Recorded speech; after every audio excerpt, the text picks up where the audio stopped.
Brian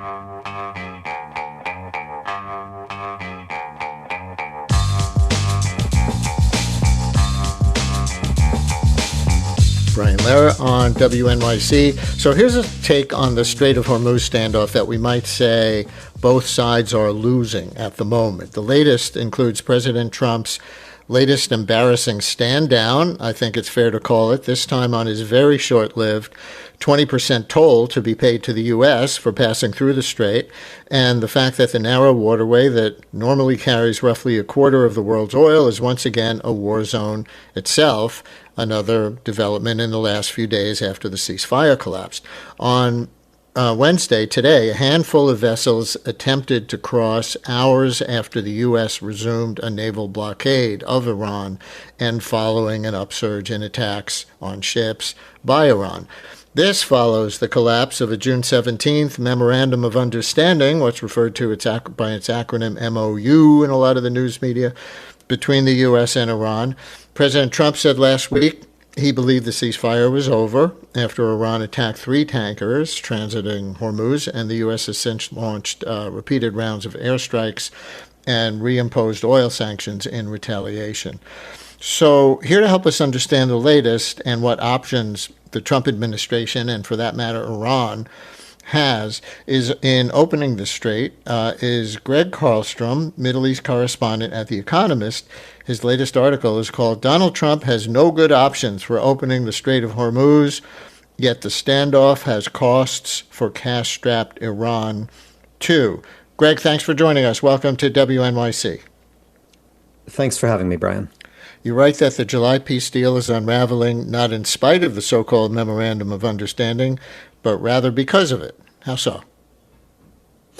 So much of this agreement was vaguely worded, which turns out to be a very poor way to draft a diplomatic agreement. So there's a particular dispute here around the 5th paragraph of this MOU, which says that Iran shall make arrangements to ensure the safe passage of vessels through the Strait of Hormuz. That's being interpreted differently by the two parties. The Americans read that to mean Iran will remove the mines that it has placed in the strait. It will make the waterway safe for traffic.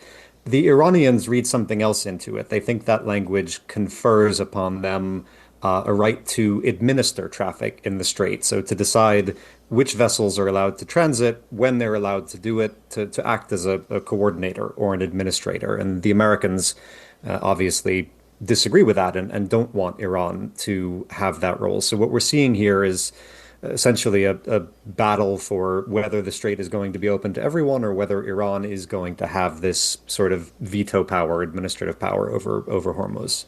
Right. So the MOU says Iran will, quote, make arrangements for the safe passage of commercial vessels. I guess the Trump people and probably a lot of the news media said, great, they're going to withdraw all that pressure and ships can just go through the strait. But you wrote, America reads it to mean that Iran will remove mines and unlock the strait. Iran argues that it also confers a right, when they say make arrangements for the safe passage, confers a right to administer traffic. And you write, Trump cannot bomb the strait open. Iran cannot profit if it is shut. So is this sort of mutually assured economic destruction? It is. It feels like we're back to where we were maybe in early to mid-April, where the U.S. was imposing a blockade on Iranian shipping. That has now resumed. Oil sanctions have been reinstated. The strait is effectively shut for both sides at the moment.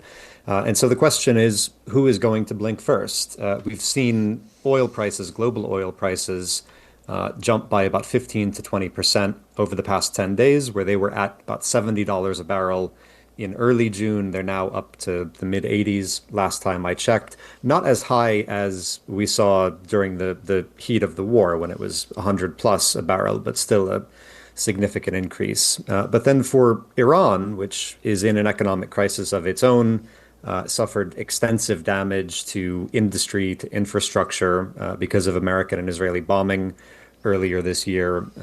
People are grappling with unemployment, with high inflation.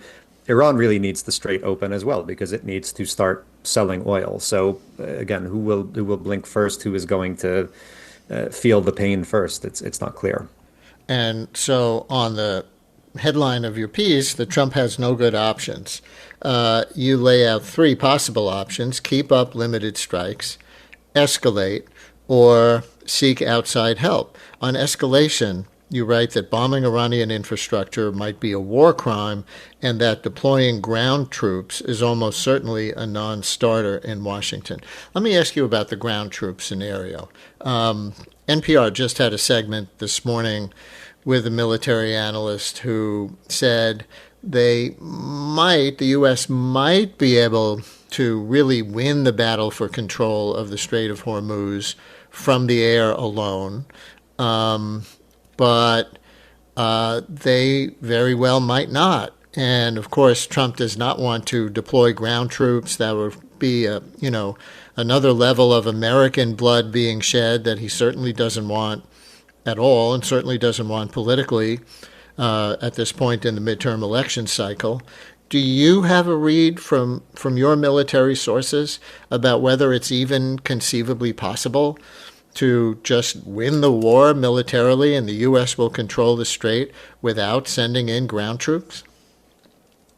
I think the short answer is no, but it's also not clear if it's also unlikely, I should say, that sending in ground troops would make a difference. I think the fundamental problem is this: when we talk about controlling the strait or opening the strait, the thing that matters is, do ship owners, do insurers, do sailors on these vessels, do they think it's safe to go through the Strait of Hormuz? It's not about Iran saying the strait is shut or America saying it's open.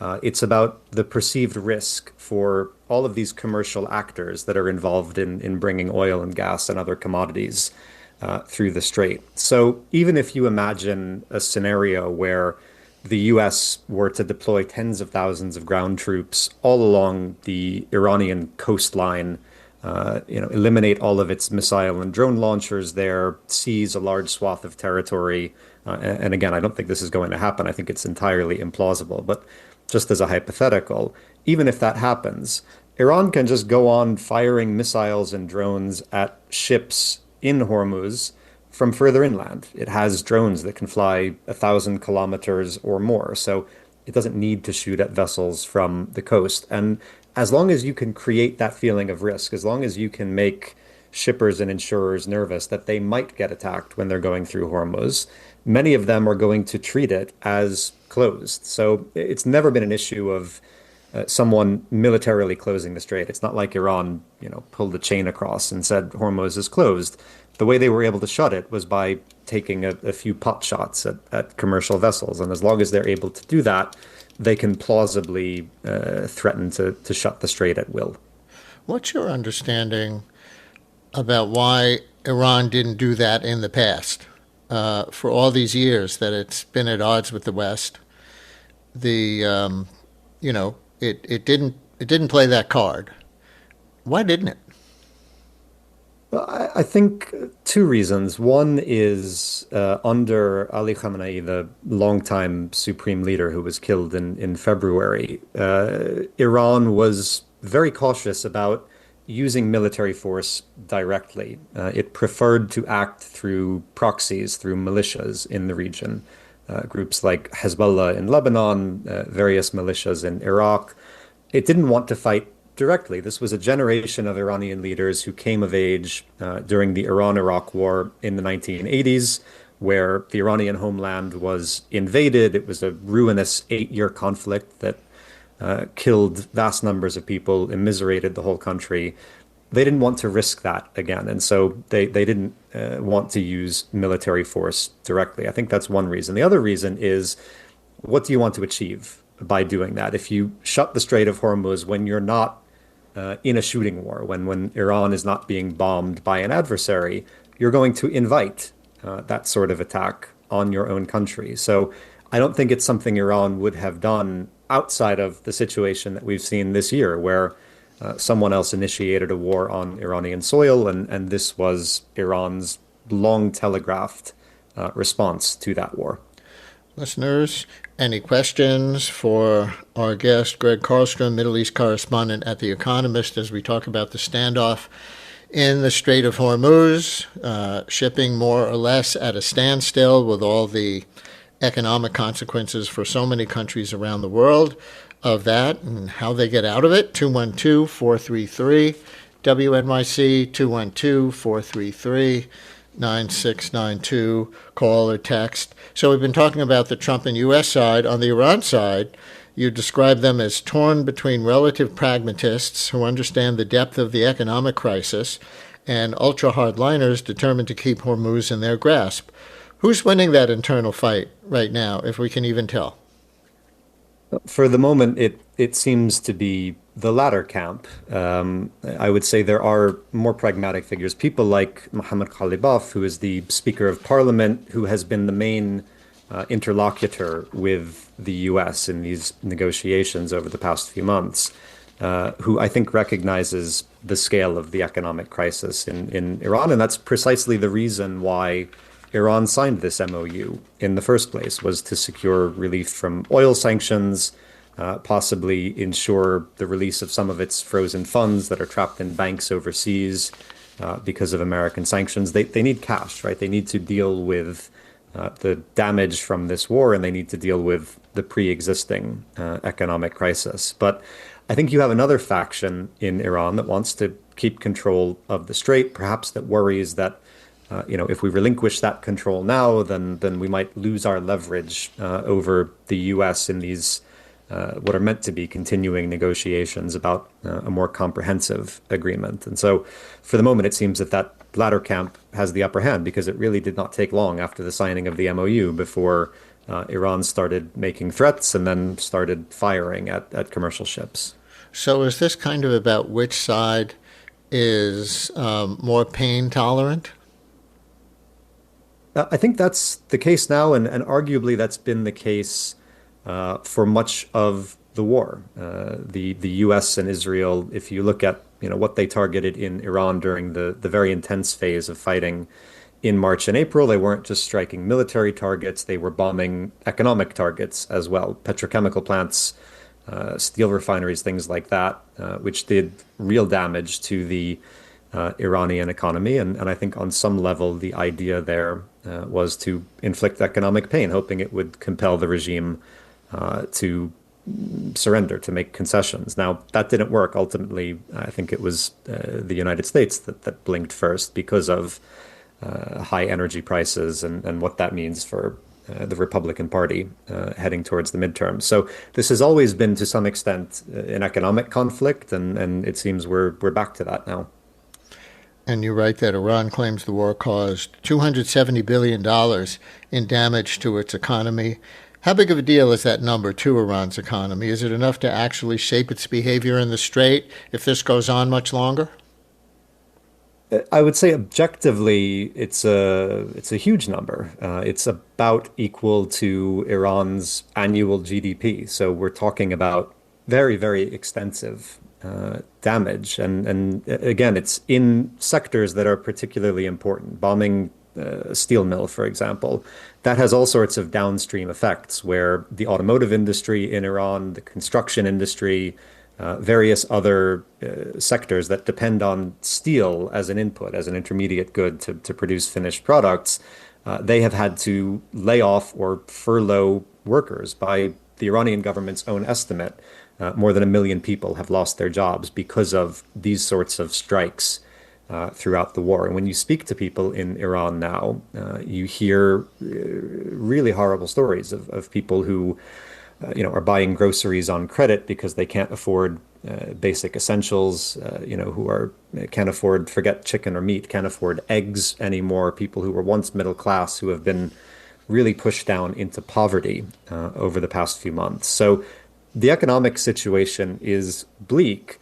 Is that enough, though, to change the behavior or compel concessions from a government that, as we've seen for many, many years, doesn't mind immiserating much of the Iranian population to pursue its own ends? I don't know if it will be.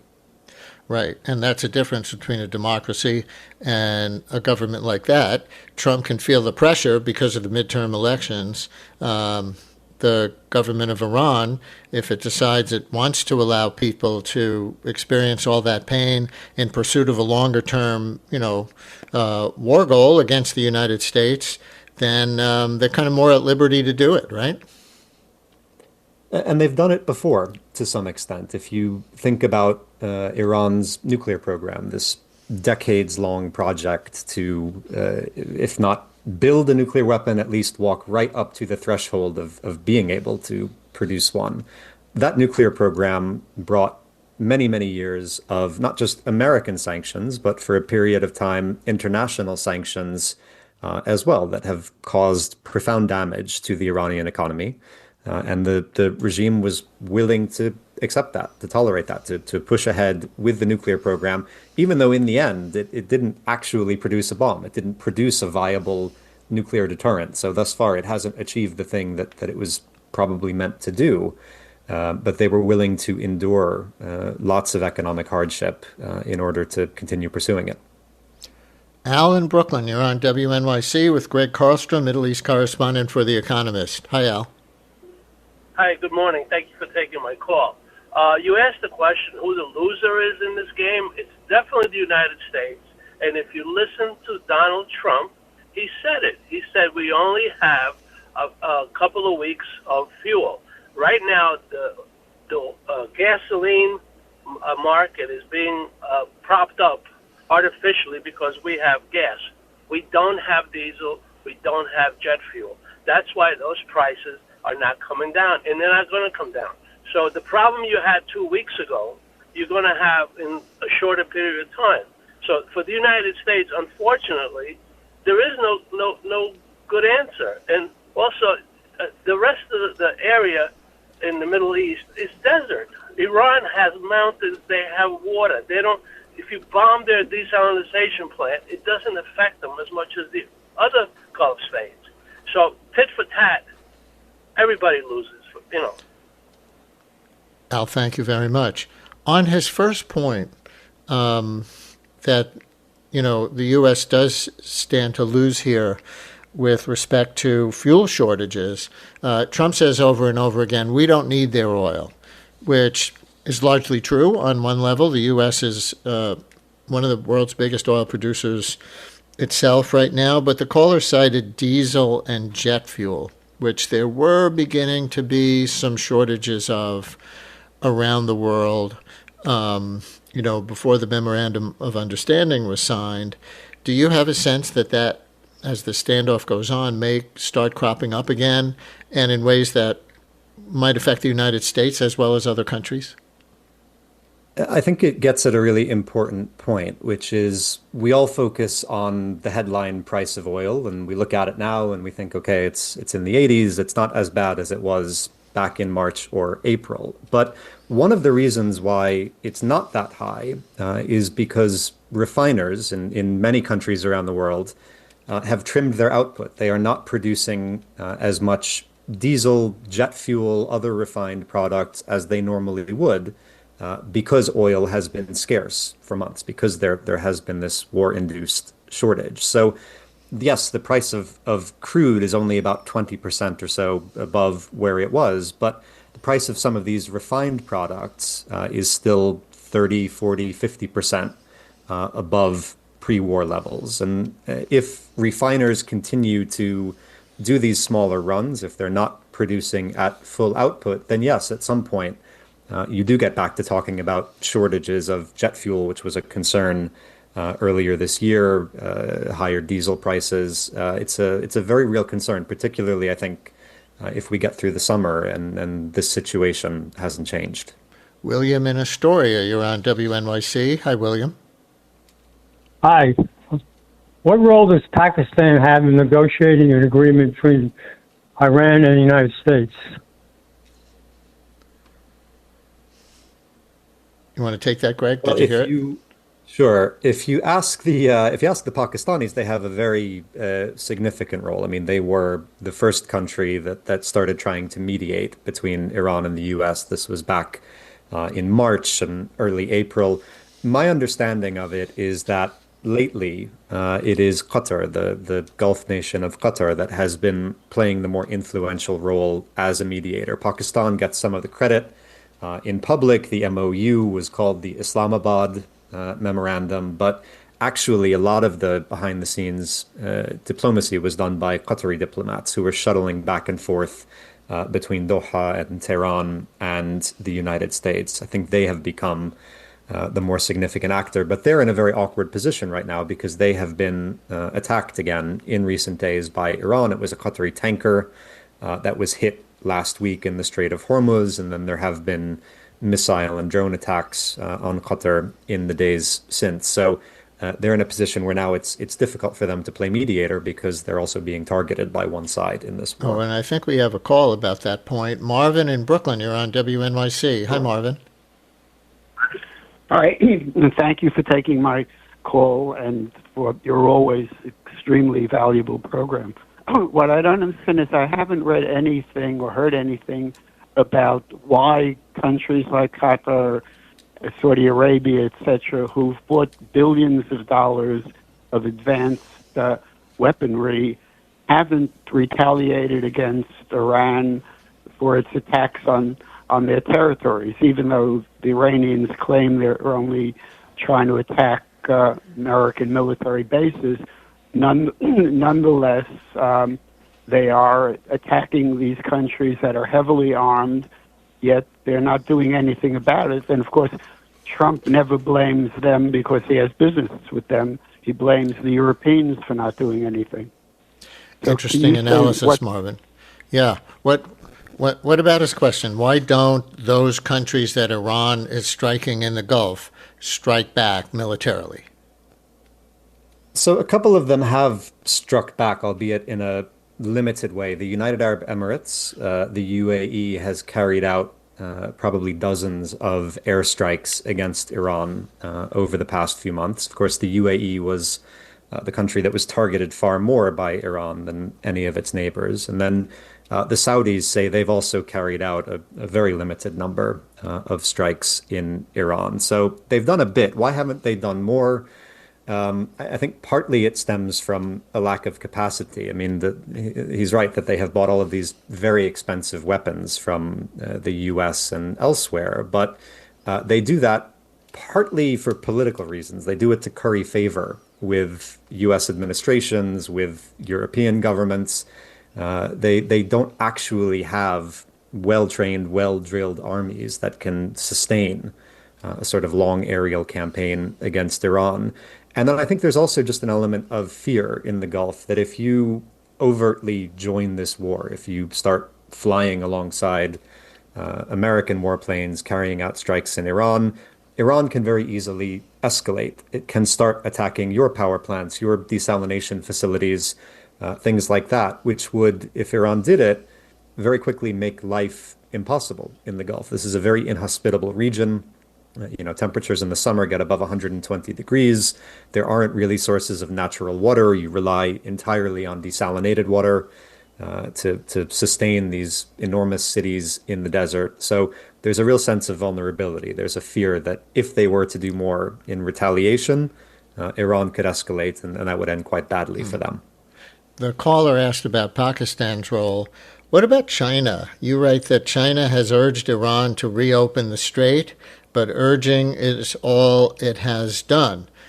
So with much of the oil going through Hormuz feeding Asia, not the U.S., why is the U.S. Navy escorting tankers at all, and how do you see China's role? China, for a long time, I think, has tried to stay out of Middle Eastern politics, Middle Eastern diplomacy. For all the talk that you hear in Washington about China's growing role in the region, it's really an economic role. China is a very important economic actor. It has close ties with the Gulf countries. It's the main customer for Iranian oil, even when it's under sanctions. But they're very reluctant to get involved in a more political way in the region. And I think we've seen this now. China's leverage in Iran, its ability to try and persuade the Iranian government to reopen the Strait of Hormuz is quite limited. And I think it's often overstated how much influence China actually has in Iran. And I think they're also watching their main geopolitical adversary, the United States, make a mistake right now, right? Blunder into a war that has done damage to America's standing in the world, that has forced America to burn through its stockpiles of air defense interceptors and guided missiles and all of the things that America might need if there were one day to be a war in the Taiwan Strait. So I think for China, it's also a case of don't interrupt your enemy when he's making a mistake. I think that's partly the view in Beijing right now. We have a few minutes left with Gregg Carlstrom, Middle East correspondent at The Economist, on his article, Donald Trump has no good options for reopening the Strait of Hormuz, yet the standoff has costs for cash-strapped Iran, too. And Tiffany in Bergen County, you're on WNYC. Hello, Tiffany. Hi. I just wanted to make a quick argument about the argument about Iran having difficulty financially. I think so are we. There's Americans who are currently using credit cards to buy groceries. Let's not talk about the treatment of American people. I happen to be African American, so let's not say more about that. So while I do understand that Iran has its own issues, America does not have the moral high ground in any of this. And so we are financially being grotesquely impacted by this war, like through gas, like through our groceries, through all of these things that further impact us in our wallets as well, and just the morality of this country.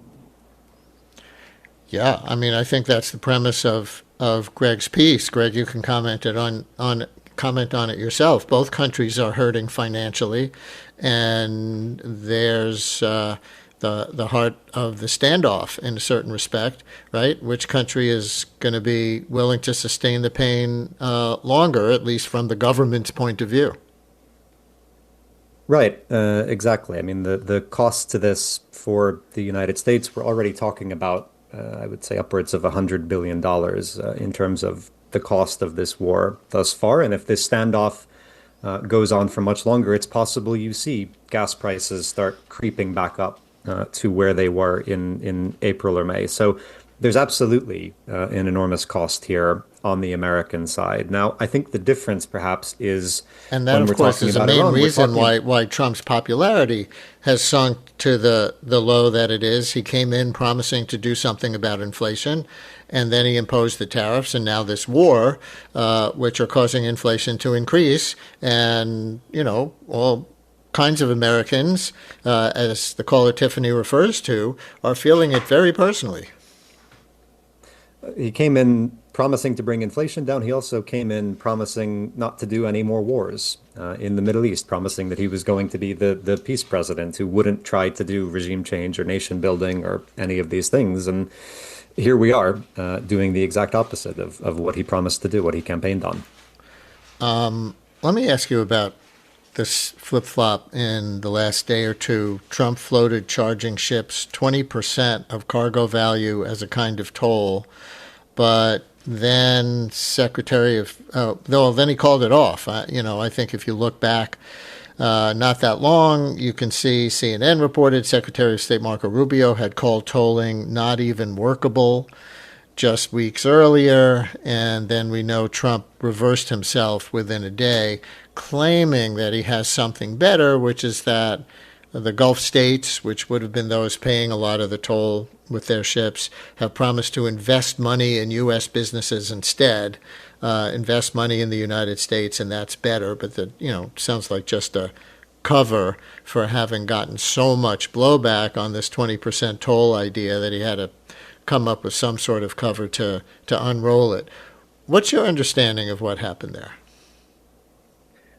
My understanding is there were a lot of very angry phone calls from officials in the Gulf who, for obvious reasons, do not want to see anyone, be it Iran or America or anyone else, imposing tolls on the strait that they rely on for so much of their economic life. I mean, it shows you how shambolic the policy process is in the White House, if I can even call it that, where for months J.D. Vance, Marco Rubio, Pete Hegseth, all of Trump's subordinates have been repeating the line that tolls are unacceptable, that freedom of navigation is not just enshrined in international law, but is a core American national interest. And then the president goes off half-cocked and says, actually, we might start charging tolls. So again, I think what happened after that is a lot of pushback from the Gulf states, which rightly don't want to see that happen, and also felt that Trump was legitimizing the idea, well, if America wants to charge tolls, why can't Iran? He was legitimizing something that Iran wants to do that they very much do not want Iran to do. On the question of why Iran hasn't ever tried to toll or close the strait before as an act of political or military pressure, listener writes, Iran wants to be part of the international economic system. It's the U.S. cutting them off via secondary sanctions and limiting access to international banking, i.e. brutal economic warfare, that is strangling the country. Why would they cut off the strait before the war? They want that trade connection to the world as strong as possible. Make sense to you?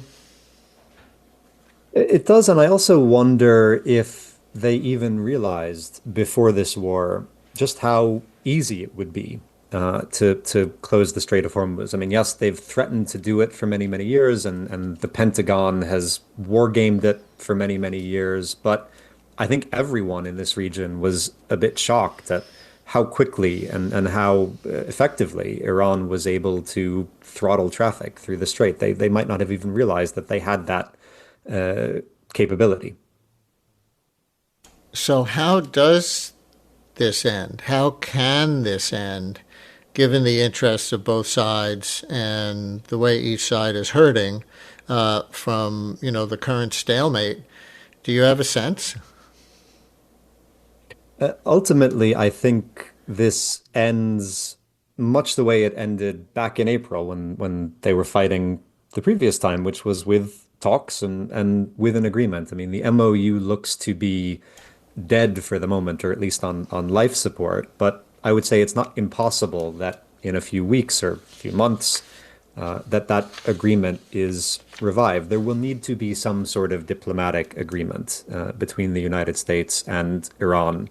There's no other way, I think, through this. You're not going to militarily reopen the strait. No one can accept a situation where the strait is indefinitely shut. And so at some point, negotiators from both sides are going to need to talk and find a way to reach some sort of agreement. What's it going to look like? Any idea? Probably a lot like the previous agreement. I mean, it was vague, partly by design, the MOU, because there was so little on which the US and Iran could agree that all they could do was come up with this very thin 14-point document. And I think if there is a diplomatic agreement coming in the near future, it will either be an agreement just to go back to the MOU and maybe find some way to fudge the issue of Hormuz, where Iran can control the northern route, which goes through Iranian territorial waters, and then there will be an open route in the south going through Omani territorial waters, something like that. I think it's not going to be the sort of comprehensive agreement that J.D. Vance has talked about that will fundamentally reshape the relationship between the U.S. and Iran. I don't think that's forthcoming at all. But I think it will be another very narrow deal just to reopen the strait in exchange for some economic benefits for Iran. Gregg Carlstrom, Middle East correspondent at The Economist. It's getting kind of boring and frustrating, not to mention, all the people who are suffering as a result. We shouldn't get numb to what's going on there just because it's a stalemate. I mean, people are dying too, right? There's a number, I think I saw 15 of the number of Iranians who were reported killed in the latest strikes since the U.S. started hitting it again. The numbers I've seen reported at least 6,000 Iranians since the start of the war, around 4,000 Lebanese at the hands of Israel since the start of the war. By the way, what about Israel-Lebanon? That had been the sticking point on implementing the MOU because Israel and Hezbollah, neither of them, wanted to really go along with it, the ceasefire. What has happened with them? I don't see any reporting since the MOU broke down. So they are still negotiating. Israeli and Lebanese diplomats are negotiating an agreement separate from the MOU. Again, it's quite a vague agreement, but in theory, it's supposed to provide for the Lebanese government to deploy its forces in southern Lebanon to push Hezbollah out of the area. And then once that happens, for Israeli troops to withdraw. Now, there's a lot of reason to doubt that any of that is going to take place, but that is what they have agreed on paper. I think the thing to watch now when it comes to Lebanon is Joseph Aoun, the Lebanese president, will be visiting Washington next week. He's meant to be at the White House on the 21st, meeting with Donald Trump. We'll see what comes out of that meeting. It might give us a sense of what's happening on the Lebanese front. So the standoff continues, and we'll keep discussing it as the war drags on. Gregg Carlstrom is Middle East correspondent at The Economist. Thanks so much for coming on today. Thanks for having me, Brian. WNYC's journalism and storytelling is heard by millions of passionate listeners. Sponsors of our programming gain our listeners' attention and their respect. Learn about how your organization can support WNYC and WNYC Studios at sponsorship.wnyc.org. The United States is about to mark its 250th anniversary. And so on the Global Story podcast from the BBC, we're telling surprising tales of American influence on the world stage and in ordinary people's lives all across the globe. We have this ability to export our story, and a lot of people bought it. I feel like the American dream is alive but not well. From the BBC, it's the United States at 250. Listen wherever you get your podcasts or find us on YouTube.